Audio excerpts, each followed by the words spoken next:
Hi everyone. So in this video, we are going to have a look at the velocity propagation method to calculate the Jacobian. Now in my previous video, we had a look at the partial differentiation method, and you can check that out by clicking the link up here.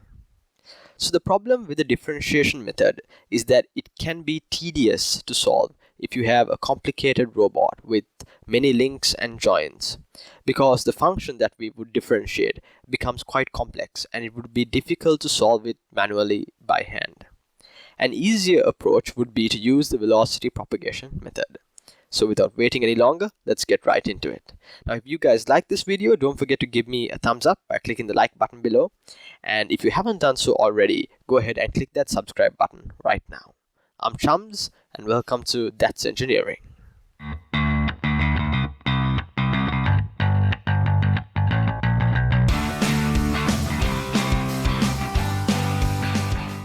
Alright guys, so before we start on the velocity propagation method, let's have a quick look at the two components that help derive the equations that we would use in the velocity propagation method, and that would be the linear and angular velocity components. Now you don't have to keep these equations in mind, but this would just give you a feel for where the equations for the propagation method came from. A quick reminder is that when talking about the Jacobian, the underlying principle would be the velocities of the system, of the joints actually. Right, so let's start off with the linear velocity. Now imagine a frame A. Now a frame can be the same as a joint, so it's just a coordinate axis assigned to a particular joint. So we have a frame A, and A is fixed, it doesn't move. And we have another frame B,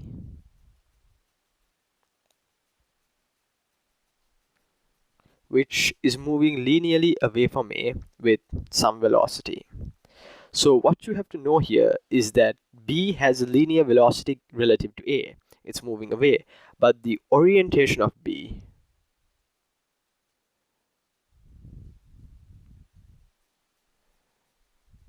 does not change.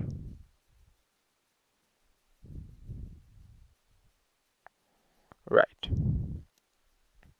So now let's imagine a point given on B, and we can call that point Q. So we would know the position of the point Q relative to B. We would also know the velocity of Q relative to B. But what we would like to know would be the velocity of Q relative to A.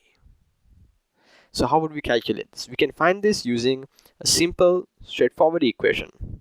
So the velocity of Q relative to A would be given by first the velocity that B has relative to A. So that would be velocity of B relative to A plus the velocity of Q relative to B times the rotation matrix A to B.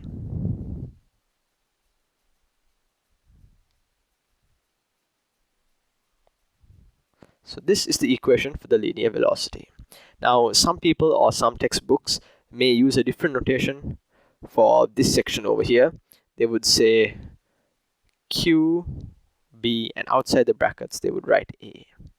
So it simply means rotation matrix A to B. Right, so it's just a different notation that some people may use.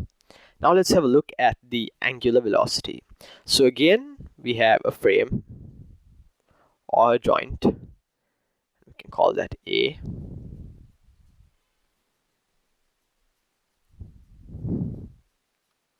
Sorry. And we have another frame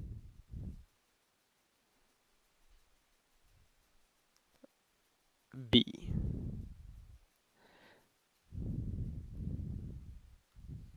Right, so like before, A is fixed, it does not move. But frame B on the other hand has rotated relative to A because it has some angular velocity, yet it has no linear motion.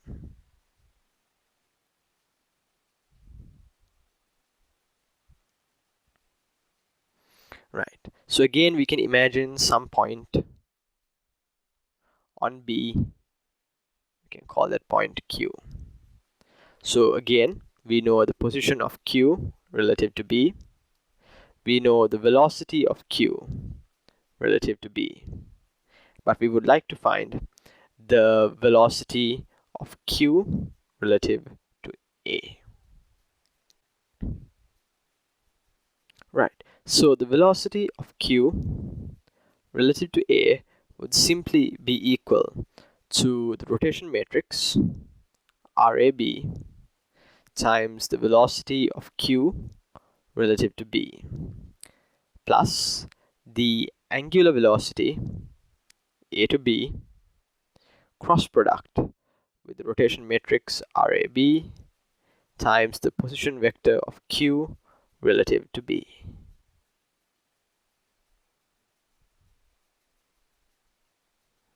Right.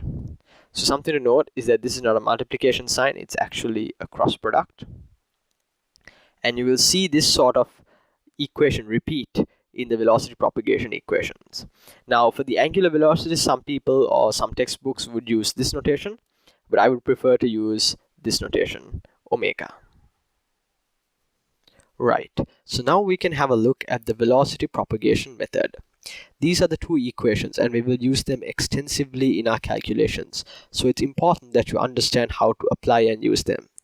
Now these equations were derived using the equations we discussed previously for linear and angular velocity. You do not need to remember or know the equations for linear and angular velocity, but just know that they were used to derive the equations that we will be using. So let's have a look at the notation. I is the joint or the frame. I plus 1 would be the next joint or the next frame.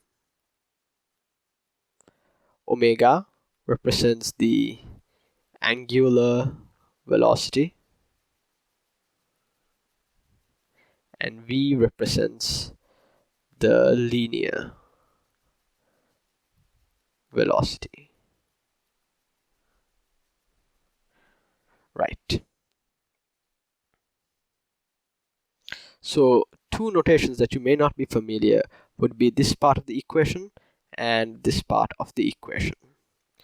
So theta dot I plus 1 Z is simply a notation used to show a vector with three elements, 0, 0, and theta dot I plus 1.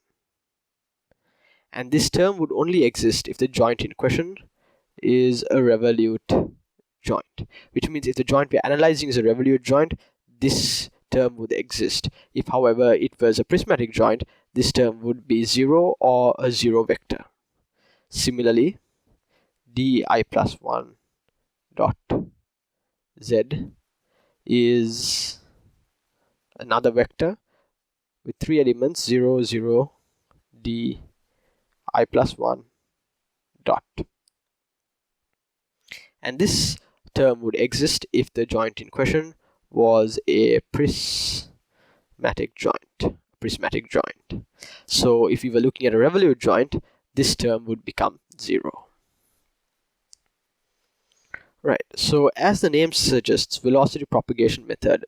When performing calculations, we would calculate the velocity in the base frame or the 0th frame, and we would use these values to find the velocity in the first frame and use those values to find the velocity in the second frame, and so on and so forth until we reach the final frame.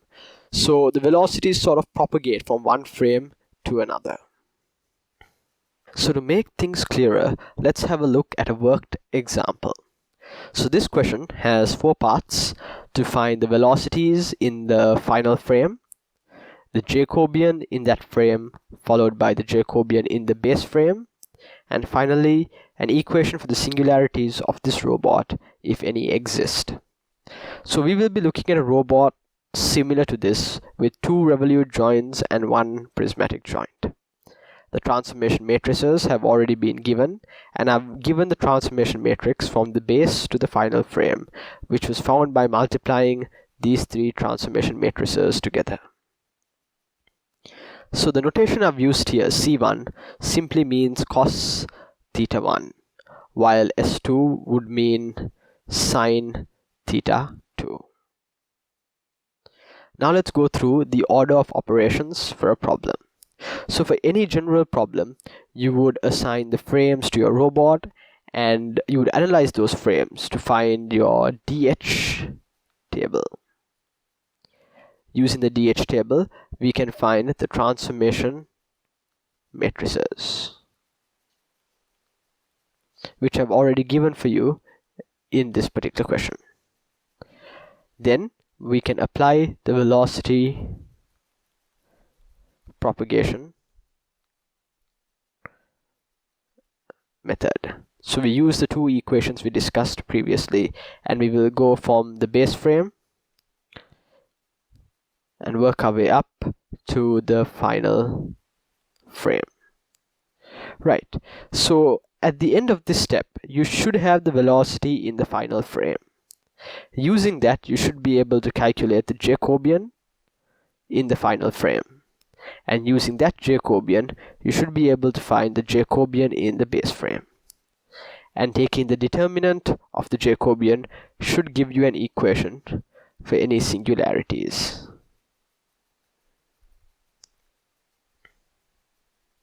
So we can now answer the first part of the question, which is to find the linear and the angular velocities in the final frame. So we would apply the velocity propagation method, which is these equations, and we would apply it to the base frame and work our way up frame by frame until we reached the final frame. Now, for the base frame in any robot, it is usually fixed. It does not move. As a result, it has no component of linear or angular velocity. So omega 0 would be equal to v0, which would be equal to 0 or a 0 vector. Right. We can now find the velocities for the first frame. So for the first frame, we would use I equals 0. And all you have to do is substitute the values into these equations and calculate it. So this is the first frame, or the first joint, keeping in mind that it is a revolute joint. Because it is revolute, you would have a component of theta dot I plus 1, but you won't have a component of d dot I plus 1. Right, so the angular velocity omega in the first frame would be equal to the rotation matrix 1 to 0. So what I did was I simply substituted I equals 0 times omega 0 plus. So we have a component of theta dot 1 z hat, as it is a revolute joint. Right, so omega 0 is a 0 vector, hence this term would be 0. So the angular velocity would simply be theta dot 1 z, which would be equal to 0, 0, theta 1 dot. Similarly, we can now find the linear velocity in the first frame. So you would have v0 plus omega 0 cross product. This is not multiplication, it's a cross product with the position vector 0 to 1 plus, so there would be no component of d dot I plus 1 as it is a revolute joint, 0. Right, so the cross product with a 0 vector would be 0, so this term is 0, and since v0 is also 0, this entire term becomes 0. Therefore, the linear velocity in the first frame is simply 0.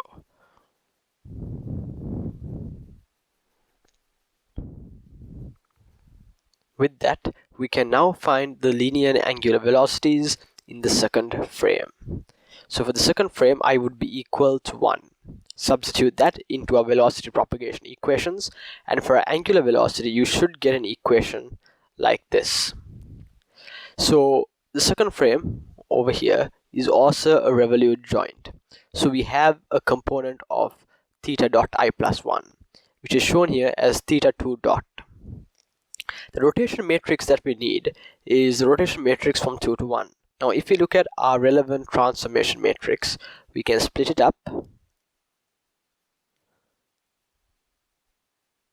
such that this section over here would be the rotation matrix.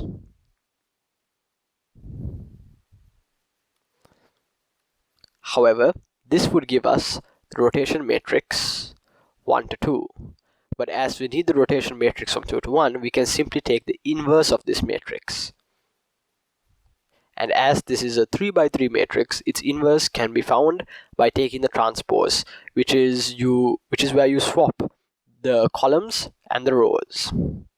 And if you do that, you should get this as your equation. So the rotation matrix omega 1 plus theta dot 2. And you would get this as your final answer for the angular velocity in the second frame. And you can repeat this for the linear velocity in the second frame.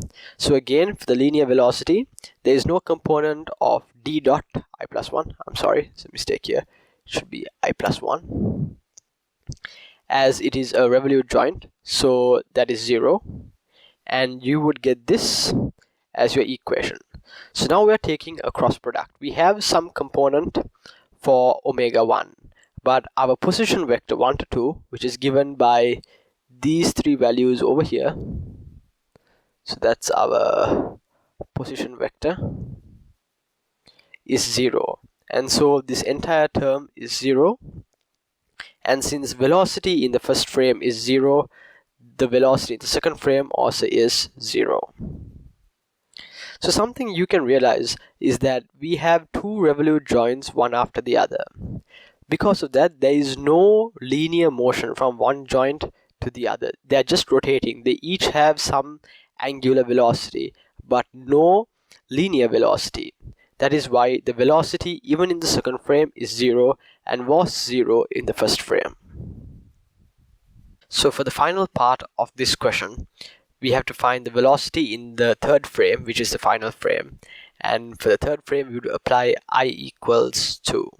So you can substitute the values into the velocity propagation equations. And for the angular velocity, you should get this. So the third frame over here is a prismatic joint, due to which there is no component of theta dot I plus 1. It is 0.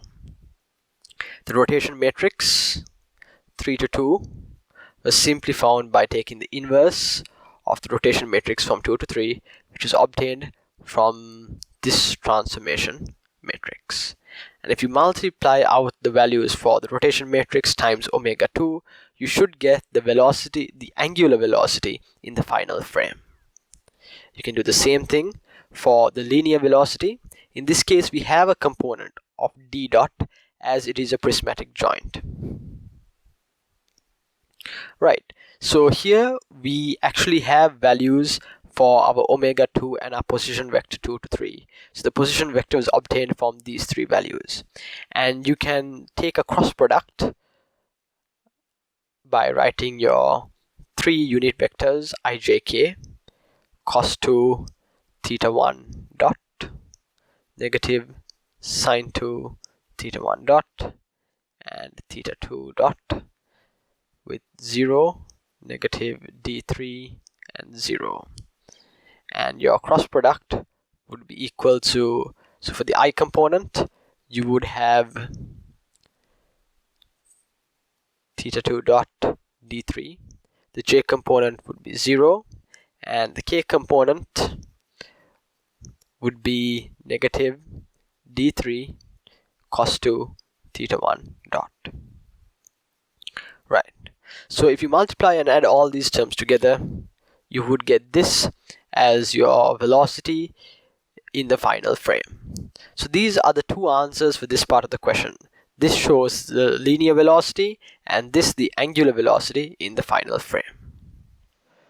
Right, so now we can have a look at the next part of the question, which is to find the Jacobian in the final frame. There were three frames, hence the Jacobian would be equal to J3. Now, the Jacobian was all about finding the velocities. But using the velocity propagation method, we found two separate velocities. We had the linear velocity, v, and the angular velocity, omega. But if you looked at the equation for the linear velocity, you would have noticed that there was some component of omega used to calculate v. Hence, when finding the Jacobian, we will only consider the linear velocity.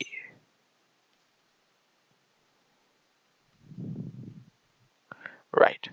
So for the final frame, the velocity v3 was given by this matrix.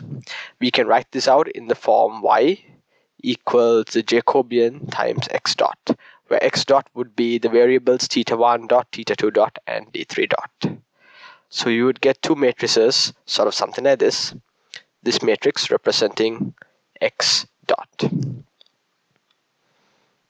Right. So if we open it up, we can see that this matrix over here would be 0, d3, 0. Then we would have negative d3 cos 2, 0 and 0, followed by 0, 0, 1, making this matrix the Jacobian in the final frame. Moving on to the next part of the question, we are asked to find the Jacobian in the base frame, which would be J0. We already know the Jacobian in the final frame, so we can find the Jacobian in the base frame by simply multiplying the Jacobian in the final frame with the rotation matrix from 0 to 3. The transformation matrix 0 to 3 would give us this particular rotation matrix. So the rotation matrix would be this section of the transformation matrix.